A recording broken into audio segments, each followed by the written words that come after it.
Praise the lord. దేవునికి స్తోత్రం. మీ అందరికీ నా వందనాలు. ఈరోజు మనం కోపం గురించి కొన్ని విషయాలు తెలుసుకుందాం. సైన్స్ కోపం గురించి, యాంగర్ గురించి ఏమంటదంటే, ఎప్పుడైతే మనిషికి కోపం వస్తుందో ఆ సమయంలో అడ్రినలిన్ అనే స్ట్రెస్ హార్మోన్స్, ఒత్తిడి హార్మోన్స్ మన శరీరంలో అవుట్పోర్ అవుతాయని చెప్తుంది. అంటే అది ప్రవహింపాన్ని కలిగి చేస్తుంది. ఆ హార్మోన్స్ ఏదైతే స్ట్రెస్ హార్మోన్స్ ఉన్నాయో అది అవుట్పోర్ మన బాడీలో నుంచి అవుతాయి. అంటే చాలా మంది కోప్పడితే ఏమంటారంటే, నీకు బీపీ వచ్చేసిందా, బీపీయా నీకు అంత కోప్పడుతున్నావు అంటారు. కాదంటే బీపీ ఎలాగొస్తుందంటే, ఇటువంటి హార్మోన్స్ ఎప్పుడైతే మన శరీరాల్లో నుంచి అది ఫ్లో అవుతుందో, అవుట్పోర్ అవుతుందో, ఆ సమయంలో బీపీ లేకపోతే ఈ అడ్రినలిన్ అనే హార్మోన్స్ ద్వారా, ఈ స్ట్రెస్ హార్మోన్స్ ద్వారా ఏమవుతుందంటే మన గుండె వేగంగా కొట్టుకుంటుంది, మన హార్ట్ స్పీడ్ గా కొట్టుకుంటాం, ఫాస్ట్ అయిపోద్ది, దాని వేగం పెరిగిపోద్ది. అలాగే మనలో బీపీ కూడా పెరుగుతుంది. అలాగే మనలో ఆ బ్లడ్ ఫ్లో ఏదైతే ఉందో ఆ బ్లడ్ ఏమవుతుందంటే అది గట్టి పడే ఛాన్స్ ఉంటుంది, దాంట్లో క్లాట్స్ వచ్చే ఛాన్స్ ఉంటాయి. అందుకే కోపం పడకూడదు. ఇంకా కోపాన్ని ఎలాగ మనము ఆఫ్ చేసుకోగలం ఈ రోజు మనం చదువుకుందాం. దానికంటే ముందు మనం చిన్న ప్రార్థన చేసుకుందాం. అందరు కళ్ళు మూసుకున్నట్లయితే చిన్న ప్రార్థన మనం చేసుకుందాం.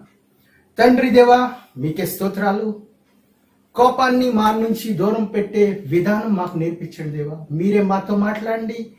చీటికి మాటికి ఏదైనా చిన్న విషయాలకి మేము కోపం పడుతున్నామేమో, ఈ రోజు మాతో మాట్లాడి కోపానికి ఏం శిక్ష ప్రభా, ఆ కోపం నుంచి మేము దూరం వెళ్ళగలవచ్చు.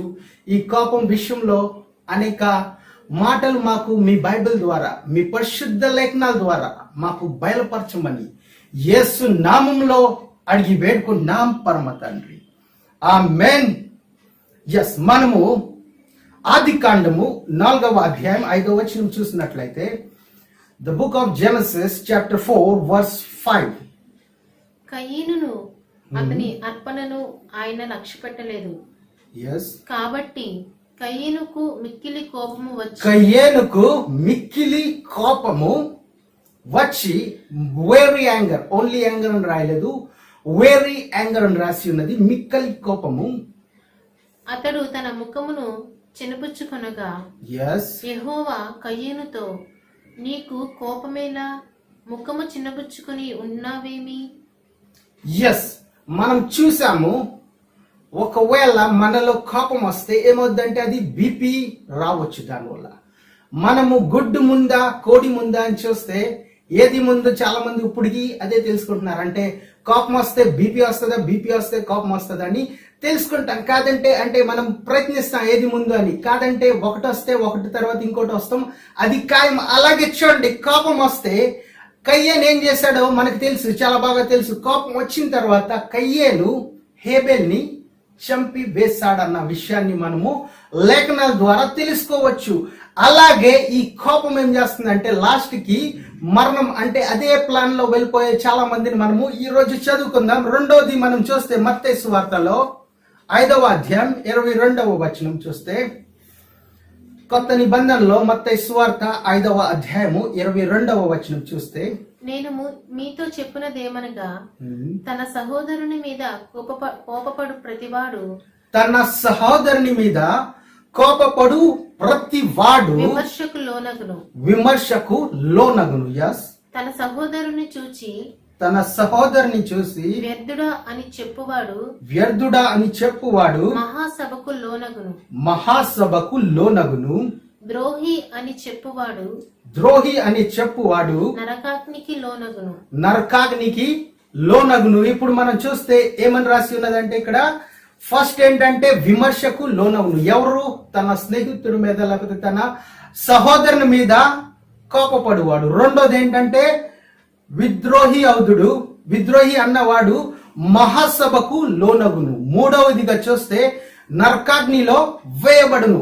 అది మనము ఈ 3 శిక్షలు మనం చూస్తున్నాం. దానికంటే 21వ వచనం మనం చూద్దాం. ముందు వచనం ఒకసారి చూస్తే, నరహత్య చేయవద్దు, నరహత్య చేయువాడు విమర్శకు లోనగునని. నరహత్య చేయువాడు దేనికి లోనగును? విమర్శకు లోనగును. పూర్వకాలంలో చెప్పబడినది. దానికి మన కొత్త నిబంధనలో యేసు ప్రభువు దాన్ని రివీల్ చేస్తున్నారు. ధర్మశాస్త్రాన్ని క్లియర్ గా మనకి నేర్పిస్తున్నారు యేసుక్రీస్తు వారు. ఇప్పుడు మనము ఓల్డ్ టెస్టమెంట్ చూస్తే ఎవరైనా నరహత్య చేస్తే వారికి విమర్శకు లోనవుతున్నా, అంటే జడ్జ్మెంట్ వారి మీదకి వస్తుంది, అంటే వారు చేసిన నేరానికి ఆ విమర్శ వారి మీదకి వస్తుంది అన్న మాట మనం చూస్తున్నాం. కాదంటే కొత్త నిబంధనలో మనం 22వ వచనంలో చూస్తే ఏంటంటే కోపపడు వాడు ప్రతివాడు ఒకడే కాదండి, చాలా లేకపోతే అవిశ్వాసులని అనుకోవచ్చు, లేకపోతే కోపడిన తండ్రి అవ్వచ్చు అనుకోవచ్చు, లేకపోతే కోపడే ఒక యజమానుడు అవ్వచ్చు అనుకోవచ్చు, లేకపోతే ఒక కోప్పడిన ఒక దరిద్రుడు అనుకోవచ్చు, లేకపోతే కోప్పడిన ఒక ధనవంతుడు అని కాకుండా ఏమని రాసి ఉన్నదంటే కోపపడు ప్రతివాడు విమర్శకు లోనగును. అంటే తండ్రి కొన్నిసార్లు కోప్పడచ్చు, ఆ కోపం గురించి చెప్పట్లే. ఇక్కడ ఏమని రాసి ఉన్నదంటే సహోదరుని గురించి చెప్పుచున్నారు. వాటిని మనం జాగ్రత్తగా ఫోకస్ చేసుకుందాం. ఎందుకంటే ఒకవేళ మనము ఈ ఒకే టాపిక్ మనం చూస్తే ఇది దీంట్లో చాలా అర్థాలు బయటకు వస్తాయి. కాదంటే మనము సహోదరుని గురించిన కోపాన్ని ఈ ప్లేస్ లో మనం చూద్దాం. దాని తర్వాత నెక్స్ట్ ఎగ్జాంపుల్స్ లో నెక్స్ట్ విషయాల్లో మనం తెలుసుకుందాం ఆ కోపం ఎక్కడికి తీసుకెళ్తుంది. కాదంటే సహోదరుని మీద ఎవరైతే కోప్పడ్డారో వారికి ఏ శిక్ష అంటే విమర్శన, వారి మీద విమర్శన వస్తుంది. అలాగే ఎవరైతే నరహత్య చేశారో వారు కూడా విమర్శకి లోనగును అన్న మాటను మనము చూస్తున్నాం. అంటే ఒక కోపపడు వ్యక్తి ఏం చేస్తాడంటే అక్కడికి ఆ నరహత్య చేసే ఆ ప్రయాణానికి వెళ్ళిపోతాడు. అంటే ఎండ్ అంటే ఒక ప్రయత్నం, మన ఫ్యాన్ ఆన్ చేసాం, బటన్ ఆన్ చేసాం అంటే అది తప్పనిసరిగా ఫ్యాన్ స్విచ్ తిరుగుతుంది. అలాగే మనము లైట్ బటన్ ఆన్ చేస్తే అది లైట్ తిరుగుతుంది. అలాగే మనం కోప్పడ్డామంటే మనము పాపం చేయకపోయినా, మనం నరహత్య చేయకపోయినా అది ఏమవుతుందంటే యేసుక్రీస్తు వారు ఏమని నేర్పిస్తున్నారంటే అది మరణానికి తీసుకెళ్తుంది. ఇద్దరికి ఒకే శిక్ష. అందుకనే మనము ఏం చేయాలంటే ఈ కోపం అనే మాటల్లో లేకపోతే కోపం వచ్చే ముందే మనం జాగ్రత్త పడాలి. ఈ కోపానికి మందు ఏంటంటే యేసుక్రీస్తు ఒకటే. మనము క్రీస్తు సన్నిధిలో ఎప్పుడైతే ప్రార్థన చేసుకుంటామో ఆ సమయంలో ఏమవుతుందంటే ఆ కోపం నుంచి మనము దూరం వెళ్తా. అంటే దీనికి ఇంకా మందు లేదు. బీపీకి కూడా మనం చూస్తే మందు ఉన్నా అది కంటిన్యూస్ గా వేసుకోవాల్సిందే. అది ఇంకా వస్తే మనం వేసుకుంటే తగ్గిపోతే మళ్ళీ వచ్చేస్తుంది 2 రోజులకి, రెండో రోజుకి లేకపోతే రెండో పూటకే వేసుకోకపోతే ఏమవుతుందంటే ఆ బీపీ మళ్ళీ రేజ్ అయిపోద్ది. అలాగే కోపం కూడా ఏంటంటే వస్తూ ఉంటది, మనం ప్రార్థనలో చేస్తూ ఉంటే అది ఏమవుతుందంటే మళ్ళీ వెళ్ళిపోద్ది. కానీ మనం కోపం నుంచి దూరం ఉండాలి. అందుకే దావీదు సౌలు మధ్య మనం చూద్దాం ఒకసారి. 1 సమూయేలు 18వ అధ్యాయం 7వ వచనం చూద్దాం. 1 సమూయేలు 18వ అధ్యాయం 7వ వచనం చూస్తాం. ఆ స్త్రీలు గాన ప్రతిగాన ఏమని చేస్తున్నారో మనం చూద్దాం. గాన ప్రతిగానములు చేయిచు వాయించుచు సౌలు వేల కొలదియు దావీదు 10,000 కొలదియు శత్రువులను హతము చేసిరనియు ఆ మాటలు సౌలునకు ఇంపుగా, ఆ మాటలు సౌలుకు ఏమైందంటే ఇంపుగా, డిస్ప్లీజింగ్ గా ఉండనందున అతడు ఏమైందండి బహుకోపము తెచ్చుకునేను. ఎందుకంటే ఆ స్త్రీలు, అక్కడ ఉన్న స్త్రీలు పాడిన గానం బట్టి వారేమన్నారు, సౌలు 1000 కొలది ఇంకా దావీదు 10,000 కొలది. వారు ఎలాగ పాడలేదండి, సౌలు చేసింది అంటే చిన్నపిల్లలు చేసే పని, లేకపోతే సౌలు చేసింది అసలే అంతగా ఏం లేదు, దావీదు చేసిందే మహా గొప్ప పని అని చెప్పలేదు. వారు ఏమన్నారంటే సౌలు కూడా మంచి విజయాన్ని పొందుకున్నాడు, అలాగే దావీదు మహారాజు కూడా విజయాన్ని పొందుకున్నాడు. కాదంటే ఆ మాటను విని సౌలు ఏమంటున్నాడంటే బహుకోపాన్ని తెచ్చుకున్నాడు సౌలు. దాని తర్వాత మనం చూస్తే సౌలు ఏమంటున్నాడంటే రాజ్యము తప్ప మరి ఏమి అతడు నా దగ్గర నుంచి తీసుకోగలడు అని మాట అనటం మనము 8వ వచనంలో చూడొచ్చు. అందుకనే ఆ సౌలు ఆ సమయం నుంచి ఏం చేస్తున్నాడంటే ఎప్పుడు దావీదుని చంపాలన్న ప్రయత్నం మనం చేస్తున్నాడన్న విషయాన్ని మనము బైబిల్ గ్రంథంలో తెలుసుకోవచ్చు. అనేక సార్లు ఆయన ప్రయత్నించాడు. ఆయన చూపు ఒక విషపు చూపు వంటిది అయిపోయింది దావీదు ఎడల. ఆయన ఎప్పుడు దావీదు చూసినా ఎప్పుడు చంపాలని అనేక ప్రయత్నాలు ఆయన చేశాడు. అది ఎందుకు జరిగిందంటే ఒక జలసి వచ్చింది. జలసి నుంచి ఏమైందంటే కోపంగా మారింది. ఆ కోపం నుంచి ఏమైందంటే ఆయన్ని చంపివేయాలన్న ప్రయత్నంలో అది పాస్ అయింది. అది ఇంకా మరణం. ఆయన ఎప్పుడు మరణిస్తే నాకు రాజ్యం నాకు ఉండిపోద్దన్న ప్రయత్నం సౌలు చేస్తూనే ఉన్నాడు. ఆయన అలాగే చేస్తూ ఉంటున్నాడన్న విషయాన్ని ఎక్కడి నుంచి మొదలైందంటే ఆయన చేసిన ఒక పాట, ఆయన ఒక గానాన్ని ఆయన విన్నప్పుడు ఆయనలో ఆ కోపం స్టార్ట్ అయిందన్న విషయాన్ని మనము తెలుసుకుంటున్నాం. హేరోదు విషయం చూసినట్లయితే హేరోదుకి కోపం వచ్చినప్పుడు హేరోదు ఏం చేశాడో మనము మత్తయి సువార్త 2వ అధ్యాయం 16వ వచనం చూద్దాం. ఆ జ్ఞానులు తన్ను అపహసించాలని హేరోదు గ్రహించి బహు ఆగ్రహము తెచ్చుకొని ఎక్సీడింగ్లీ యాంగ్రీ హీ బికేమ్ అన్న విషయాన్ని మనం చూస్తున్నాం. తాను జ్ఞానుల వలన వివరముగా తెలుసుకుని నా కాలమును బట్టి బెత్లెహేములోను దాని సకల ప్రాంతములలోను 2 సంవత్సరములు మొదలుకొని తక్కువ వయసు గల మగపిల్లలను అందరినీ వధించెను. ఏం చేసిందంటే ఆ కోపము మరణానికి లేకపోతే నరహత్యకి తీసుకొచ్చిందన్న విషయాన్ని మనం చూస్తున్నాం. ఆ కోపం స్టార్ట్ అయిందంటే యేసుక్రీస్తు ఎలాగైతే చెప్పారో ఒక కోపపడిన వ్యక్తి సహోదరుని మీద లేకపోతే వారి దగ్గర ఆయన రాజ్యంలో ఎవరైతే ఏ దేశంలో ఆయన పరిపాలిస్తున్నాడు చూడండి, అదే దేశంలో పుట్టిన ఆ పిల్లల్ని ఆయన వధించాడన్న విషయాన్ని మనము చూస్తున్నా. ఇక్కడ తెలుసుకుంటున్నా హెరోద్ మహారాజు అక్కడ రాజుగా ఉన్నాడు, అక్కడ పరిపాలిస్తున్నాడు. ఆ సమయంలో ఆయన చంపే ఆ ప్లాన్ చూడండి ఎందుకు చేశాడంటే ఆ కోపం వచ్చింది. అందుకు ఆ కోపం ఎక్కడికి తీసుకెళ్ళిందంటే నరహత్యకి. సౌలు కూడా ఒక రాజుగానే ఉన్నాడు, ఆయన దావీదుని చంపాలని ప్రయత్నించాడు. ఎందుకంటే కోపం వచ్చింది. అందుకే యేసుక్రీస్తు ముందుగానే మనకి ఏం నేర్పిస్తున్నారంటే కోపం నుంచి దూరంగా ఉండాలి. కోపం వచ్చి పాపం చేయొద్దని చూడండి అనేక సార్లు యేసుక్రీస్తు చెప్పారన్న విషయాన్ని మనం తెలుసుకోవచ్చు. హెరోదు మహారాజు ఎందుకు కోప్పడ్డాడంటే ఆ జ్ఞానుల్ని, తూర్పు దేశం నుంచి వచ్చిన జ్ఞానుల్ని యేసుక్రీస్తు ఏమన్నారంటే ఆయన వర్తమానం తీసుకుని రామన్నారు. ఎక్కడ పుట్టారో, ఏ స్థలంలో పుట్టారో, ఏ ఇంట్లో పుట్టారో అది నాకు తెలుసుకోవాలని, ఆ విషయాన్ని యేసుక్రీస్తు గురించి ఆయన తెలుసుకోవాలని ఆయన వారికి ఆజ్ఞ ఇచ్చాడు. కాదంటే వారు స్వప్నమందు ఒక కలలో వారు దేవుడు బోధించిన విషయాన్ని తెలుసుకుని వారు వేరే దారిలో వెళ్ళిపోవటం మనం చూస్తున్నాం. అదే విషయం మళ్ళీ మనము నెబుకద్నెజర్ గురించి చదివితే మనం చూద్దాం. దానియేలు గ్రంథము 2వ అధ్యాయము 1వ వచనం నుంచి చూస్తే నెబుకద్నెజరు తన ఏలుబడి యందు 2వ సంవత్సరమున కలలు కనెను. అందును గురించి ఆయన మనస్సు కలతపడగా ఆయనకు నిద్ర పట్టకుండెను. కాగా రాజు తాను కనిన కలలను తనకు తెలియచెప్పుటకై శకునగాండ్రను, గారడి విద్యగల వారిని, మాంత్రికులను, కల్దీయులను పిలువనంపుడని ఆజ్ఞ ఇయ్యగా వారందరూ వచ్చి అక్కడ నిలిచిరి అన్న విషయాన్ని మనము చూడవచ్చు. కాదంటే ఎప్పుడైతే వారు వచ్చారో ఆ కళని ఇంకా దాని భావాన్ని చెప్పమంటే ఏ ఒక్కరు చెప్పలేకపోయారన్న విషయాన్ని మనం తెలుసుకోవచ్చు. అందుకే ఆ రాజుకి కోపం వచ్చిందని చూస్తున్నాం. అయినా మళ్ళీ మళ్ళీ ఆ ప్రశ్న అక్కడ ఉన్న జ్ఞానులు, మాంత్రికులు ఎవరైతే వచ్చారో అక్కడ ఉన్న ఎవరైతే జ్ఞానం కలిగిన వారు ఉన్నారో వారందరినీ పిలిచి ఆ రాజు అడుగుతున్నారు, ఏంటి దీనికి, ఈ కళకి భావం ఏంటి, ఈ కళలో ఏమి తెలుసుకోవాలి అన్న ప్రశ్న ఆయనలో ఉండిపోయింది. ఒక ఆ విషయం తప్పనిసరిగా తెలుసుకోవాలి, లేకపోతే నేను నిద్రపోనన్న విషయాన్ని ఆయన వారికి చెప్పినప్పుడు వారు ఏమంటున్నారంటే మీరు కళ చెప్తే మేము భావం చెప్తాం. రాజు ఏమంటున్నాడంటే మీరు కళ చెప్పిన తర్వాత భావం చెప్తాం కాదు, మీరు కళని చెప్పి భావం చెప్తేనే నేను ఆ విషయాన్ని నిజమని తెలుసుకుంటా. కాదంటే అప్పుడు వారు ఏమన్నారో మనం చూద్దాం. ఒకసారి 4వ వచనం కూడా చూద్దాం. కల్దీయులు సిరియా భాషతో ఇట్లనిరి, రాజు చిరకాలము జీవించునుగాక, తమరి దాసులకు కల సెలవీయుడి. సెలవివ్వమని చూడండి. వాళ్ళు మరలా అదే ప్రశ్న అడుగుతున్నారు.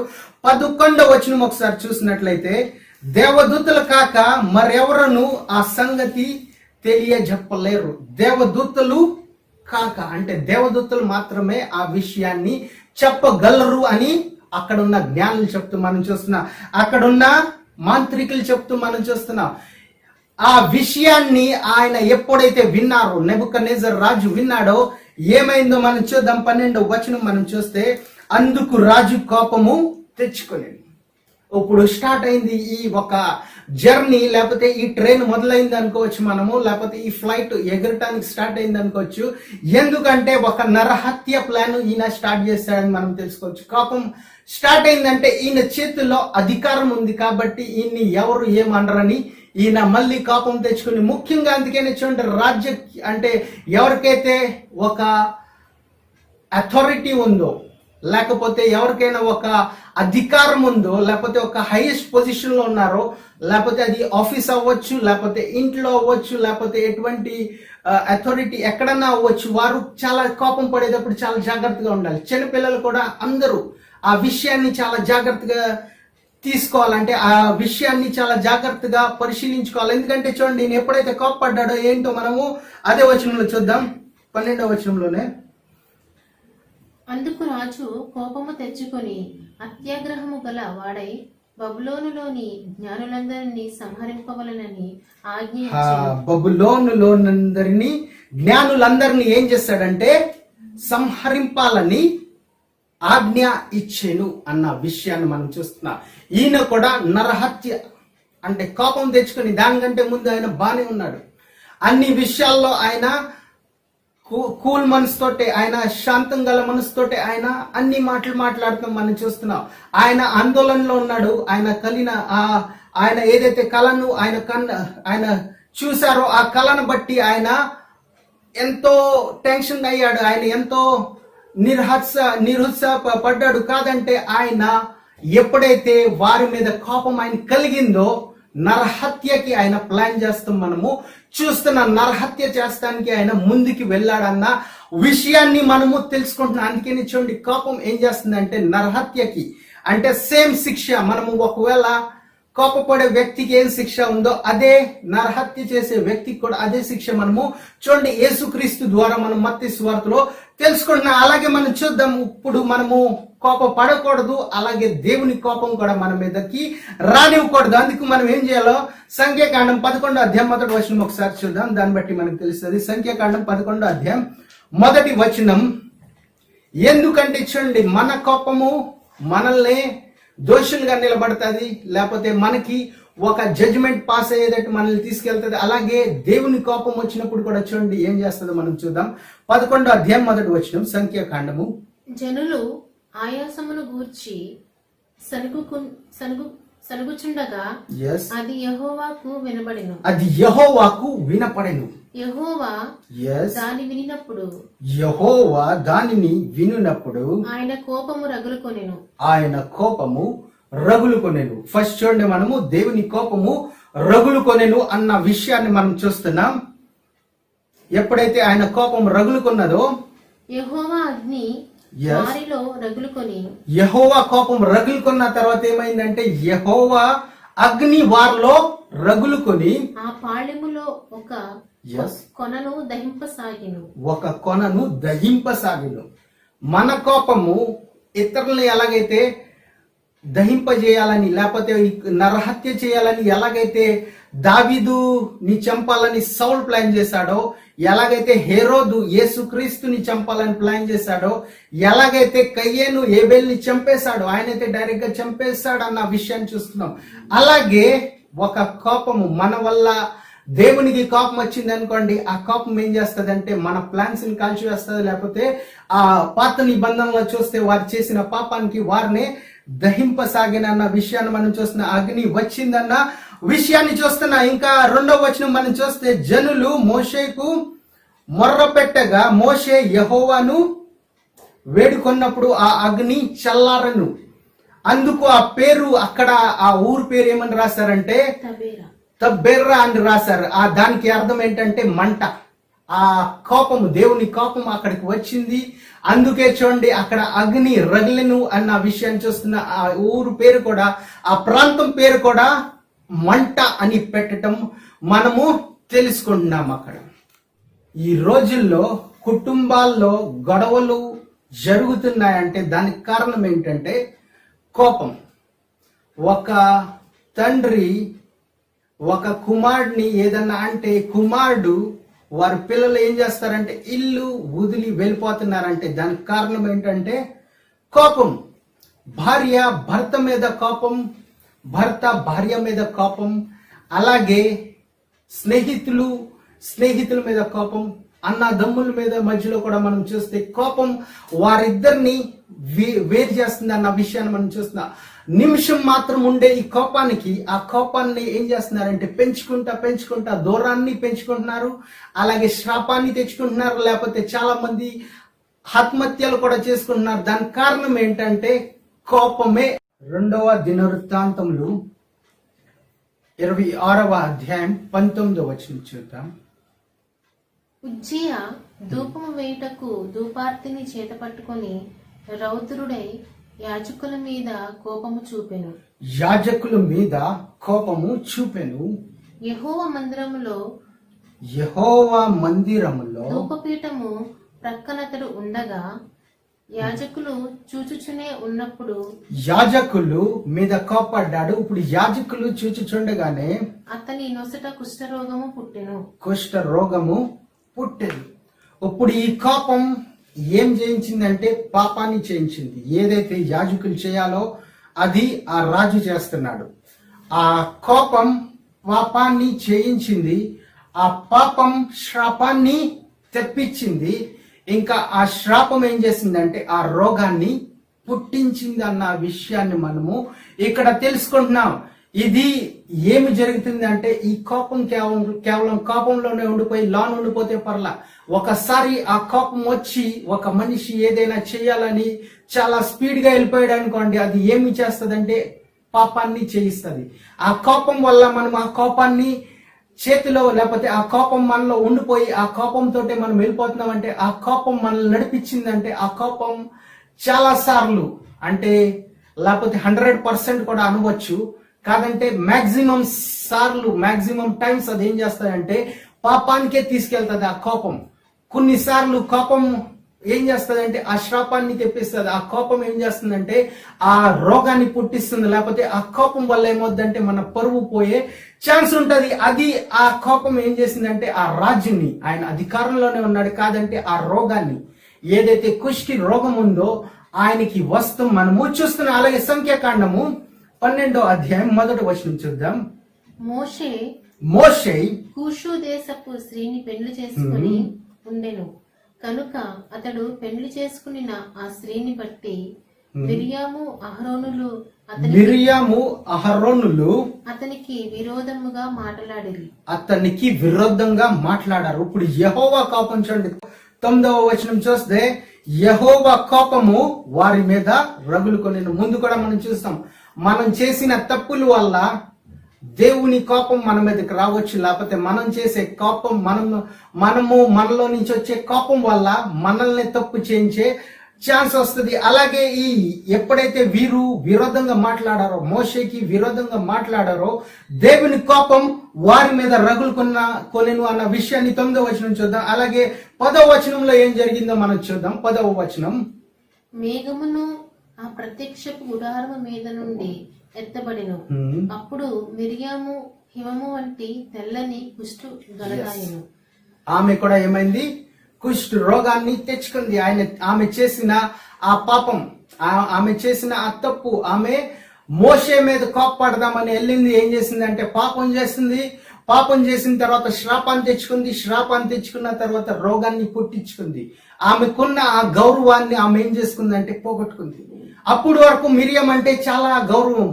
ఆమెని చూసి అందరూ మోషే ఒక అక్కాని, లేకపోతే ఒక మంచి వ్యక్తిగా ఆమెను చూసేవారు. కాదంటే ఆమె కోపం, లేకపోతే ఆమె ఏదో పోగొట్టుకున్నదన్న విషయాన్ని తెలుసుకుని ఆమె ఎప్పుడైతే మోషేకి విరోధంగా మాట్లాడిందో, అప్పుడు దేవుని కోపం రాగా ఏం జరిగిందంటే ఆమె కుష్ఠ రోగం వచ్చిందన్న విషయాన్ని మనం చూస్తున్నాం. అలాగే 11వ వచనం చూస్తే అహరోను ఏమంటున్నారంటే ఆ విషయాన్ని చూసి చూడండి ఏమంటున్నారో 11వ వచనం చూద్దాం. అహరోను, అయ్యో నా ప్రభువా, మేము అవివేకులము, పాపులమైన మేము చేసిన ఈ పాపమును మా మీద మోపవద్దు. ఎస్, ఈ పాపమును మా మీద మోపవద్దు. ఎందుకంటే చూడండి, ఈ కోపం వచ్చిందంటే సౌలును ఎలాగ నరహత్య చేయాలని తీసుకువెళ్తుందో అలాగే మనల్ని కూడా అది ప్రయత్నించవచ్చు. అందుకే ఈ కోపానికి శిక్ష, నరహత్యకి శిక్ష మనం చూస్తే ఒకే శిక్ష మనం చూస్తున్నాం. అందుకే ఈ కోపాన్ని మనము జాగ్రత్తగా దీన్ని మనము ట్యాకిల్ చేయాలి. దీని నుంచి మనం విజయాన్ని పొందుకోవాలి. మనం అనేక విషయాల్లో దేవుని శక్తి ద్వారా, ఆయన ఆత్మ ద్వారా, ఆయన రక్తం ద్వారా, యేసుక్రీస్తు ద్వారా మనం చూడండి అనేక విషయాల మీద మనం విజయాలు పొందుకుంటాం. అలాగే ఈ కోపం మీద కూడా మనము విజయాన్ని పొందుకోవాలి. ఎందుకంటే ఈ కోపము ఏం చేస్తుందంటే మనల్ని మన డెస్టినేషన్, మన గోల్, మనల్ని ఆ రక్షణ మార్గం దేవుడు ఎక్కడికి తీసుకెళ్తున్నాడో దానికి వ్యతిరేకంగా తీసుకెళ్లాలన్న ప్రయత్నాన్ని ఈ కోపం చేస్తుంది. యేసేపుని చూడండి, వారి అన్నలు ఎప్పుడైతే అమ్మివేశారో ఆయనకి తిండి లేదు. ఆయన చాలా కోపం వచ్చింది. ఎప్పుడైనా చంపేయాలని ఆయన అనుకున్నాడేమో, కాదంటే ఆయన కోపాన్ని ఆయన ఏం చేశాడంటే మింగివేశాడు. ఆయన ఇల్లు నుంచి వారు దూరమయ్యారన్న విషయాన్ని మనం చూస్తున్నాం. యేసేపు ఉండటానికి ఇల్లు లేదు, తినటానికి తిండి లేదు. ఆయనని అమ్మివేశారు. ఆయన అనేక సంవత్సరాల వరకు దూరంగా ఉన్నాడు. కాదంటే ఆయన మనం చూస్తే ఎప్పుడైతే వారు అన్నలు వచ్చారో ఆయన ఏం చేశాడంటే ఆ కోపాన్ని మింగివేసి ఏ తిండి ఆయనకి లేదో ఆ తిండి ఏం చేశాడంటే వారి అన్నలకి ఇచ్చి పంపివేశాడు. అలాగే వారి ఫ్యామిలీ అంతా అందరు తిరిగి మళ్ళీ వచ్చినప్పుడు వారికి ఇల్లు కూడా దయచేశాడు. అలాగే వారికి ఆహారాన్ని కూడా దయచేశాడు. ఆయన ఏం చేశాడంటే ఒక కోపాన్ని, ఆయన ఆల్రెడీ అక్కడ మహామంత్రి లేకపోతే అక్కడ ప్రైమ్ మినిస్టర్ గా అయి ఉన్నాడు, మంత్రిగా ఉన్నాడు. కాదంటే ఆయన ఆ అథారిటీని ఆయన రాంగ్ యూజ్ చేసుకోవాల. ఆయన ఉన్న అధికారాన్ని ఆయన రాంగ్ యూజ్ చేసుకోకుండా ఆయన ఏం చేశాడంటే ఆ కోపాన్ని మింగివేశాడు. కాబట్టి ఆయన ఒక మంచి వ్యక్తిగా మనం బైబిల్లో చదువుకోవచ్చు. ఒకవేళ మనము సౌలు లేక ఆయన కోప్పడి దావీదుని చంపాలని ప్రయత్నించి ఉంటే మనం చూడండి సౌలు లేక మనం యోసేపు గురించి కూడా అలాగే చదువుకునే వాళ్ళం. అలాగే మనము కొన్ని వ్యక్తుల గురించి మనం చదివితే దానియేలు కూడా ఉన్నారు, ఆయన కూడా కోప్పడతాం మనం చూడడం ఇక్కడ. అలాగే కొన్ని భక్తులు ఎలాగైతే ఆయన కోపాలను మింగివేశారో, కోపం మీద వారు విజయాన్ని పొందుకున్నారు. దానివల్ల చూడండి వారు దేవునికి దగ్గరగా ఉన్నారు. కోపం ఒక మరణాన్ని ఎవరు అంటే సెల్ఫ్ డిసాస్టర్ లేకపోతే సూసైడ్ తీసుకెళ్తా, లేకపోతే ఏదో నరహత్య, ఎవరినో చంపాలి, లేకపోతే ఎవరినో అక్కడి నుంచి తొలగించాలి, ఆ స్థానంలో వారు ఉండకూడదన్న ప్రయత్నాన్ని ఈ కోపం తీసుకెళ్తుంది. అందుకనే మన జీవితాల్లో మనం చూడండి కోపం నుంచి దూరం ఉండాలి. హెరోద్ ఏం చేశాడంటే ఆయన పొజిషన్ లో వేరే వ్యక్తి వస్తున్నాడని, లేకపోతే యేసుక్రీస్తు పుట్టాడు, నేను ఒక వేరే ప్రాంతానికి చెందిన వ్యక్తిని, లేకపోతే ఈ ఇజ్రాయెల్ కి నేను రాజుగా ఉండకూడదు, కాదంటే నన్ను రాజుగా చేశారు, ఇప్పుడు యేసుక్రీస్తు పుట్టారు, యేసుక్రీస్తు యూదుల రాజు పుట్టాడు, ఇప్పుడు నేను ఎక్కడికి వెళ్తానని ఆయన భయంతో కోపం తెచ్చుకుని ఏం చేశాడంటే అక్కడ ఉన్న 2 సంవత్సరాల కంటే తక్కువ వయసు గల పిల్లల్ని ఏం చేశాడంటే ఆయన చంపివేశాడు. అక్కడ వారిని చంపివేయాలన్న ఆజ్ఞ ఆయన విడుదల చేశాడు. మన జీవితాల్లో కూడా చూడండి, మనం ఒకవేళ కోపం మీద విజయాన్ని పొందుకున్నామంటే, కోపం మీద మనము ఒక పవర్ ని పొందుకున్నామంటే మనం తప్పనిసరిగా దేవుని వాక్యం సెలవిస్తుంది అన్ని విషయాల్లో దేవుడు మనకి విజయాన్ని ఇచ్చాడు. అలాగే ఈ కోపం మీద కూడా మనకి తప్పనిసరిగా దేవుడు విజయాన్ని ఇచ్చాడు. అందుకనే మనము ఈ కోపాన్ని రాకముందే, పాపంలో తీసుకువెళ్ళకముందే, శ్రాపానికి లోను అవ్వకముందే మనల్ని ఏం చేయాలంటే మనము ఈ కోపం నుంచి మనము బయటికి రావాలి. అదే ఈ రోజు మనము తెలుసుకున్న ఈ వాక్యం దేవుడు దీవించును గాక. ప్రార్థన చేసుకుందాం. అందరూ కళ్ళు మూసుకుని ఏకీభవించండి ఈ ప్రార్థనలో. పరిశుద్ధుడా, మహాగణుడా, మీ పాదాల చెంత మేము వచ్చి ఉన్నాం. మీ వాక్యం మేము విని ఉన్నాం తండ్రి. మీ వాక్యం ద్వారా మాట్లాడారు. మేము ప్రభువా ఆ కోపాన్ని తెచ్చుకోకుండా, ఆ కోపం నుంచి దూరంగా ఉండి, మేము ప్రభా మీకు దగ్గరగా ఉండి ప్రభా మేము పాపం చేయకుండా, ఆ శాపాన్ని తెచ్చుకోకుండా, అలాగే ప్రభా ఎటువంటి రోగాన్ని రాకుండా ప్రభా మీకు మేము సమీపంగా ఉండటానికి మాకు సాయం చేయండి దేవా. మీ సన్నిధిలో మేము ఈ రోజు ప్రార్థిస్తున్నాం తండ్రి. మీ కృపను మాకు రానివ్వండి అయ్యా. మీరు మాట్లాడుతూ ప్రభా, మీ వాక్యం ద్వారా ప్రభా అనేక విషయాలు మాకు బయలుపరుస్తున్నారు. ఈ రోజు ఏదైతే మేము తెలుసుకున్నాం మీ పరిశుద్ధ లేఖనాల ద్వారా, అది మాకు మేలుకరంగా ఉండటానికి మీరు సాయం చేస్తున్నారు ప్రభా. అలాగే ప్రభా, కోపం మీద విజయాన్ని మీరు పొంది ఉన్నారు, ఆ విజయాన్ని కూడా మాకు దయచేస్తున్నారు. అందుకే వందనాలు దేవా. ఎవరైతే ఈ రోజు ఫ్యామిలీస్ మధ్యలో, భార్యాభర్తల మధ్యలో ప్రభా ఏదైతే కోపం కారణంగా విడిపోయి ఉన్నారు ప్రభా, ఎవరైతే ఈ వాక్యాన్ని విన్నారో, ఈ ప్రార్థనలో ఏకీభవిస్తున్నారో, వారి మధ్యలో ఉన్న ఆ కోపాన్ని తీసివేసి ప్రభా, ఆ కోపం మీద విజయాన్ని వారికి దయచేసి ప్రభా, ఆ ఫ్యామిలీని ఏకపరచండి. అలాగే ప్రభా, ఎవరైతే ప్రభా తండ్రిని విడిచి పిల్లలు దూరం అయ్యారు ప్రభా, వారి గురించి ప్రార్థిస్తున్నాం. వారి మధ్యలో ఉన్న ఆ కోపాన్ని తీసివేసి ప్రభా, ఇద్దరికి ప్రభా ఏక మనసును వారికి దయచేయండి దేవా. మీరే ప్రభా అందరినీ ప్రభా ఏకపరచడానికి మీరు వచ్చారు యేసయ్య. మీరు ప్రభా అన్ని విషయాల్లో ప్రభా మీరు ఎవరైతే దూరంగా ఉన్నారో వారిని దగ్గరికి తీసుకొచ్చారు యేసయ్య. మమ్మల్ని ప్రభా దేవుడి నుంచి మేము స్వర్గంలో ఏదైతే కమ్యూనికేషన్ బ్రేక్ అయింది ప్రభా, ఆ కమ్యూనికేషన్ ప్రభా మళ్ళీ మీరు ఏకపరిచారు యేసయ్య. ఆ కనెక్షన్ మీరు మళ్ళీ మాకు దయచేశారు ప్రభా. అలాగే ఈ కోపం వల్ల ప్రభా ఏదైతే అడ్డుగోడ ఉంది ప్రభా, ఆ అడ్డుగోడని తీసివేసి అందరినీ ఏకపరిచి ప్రభా అందరినీ మీ కృపలో నడిపించమని ఈ ప్రార్థన అంతయు యేసు నామంలో అడిగి వేడుకుంటున్నాం తండ్రి. ఆమేన్.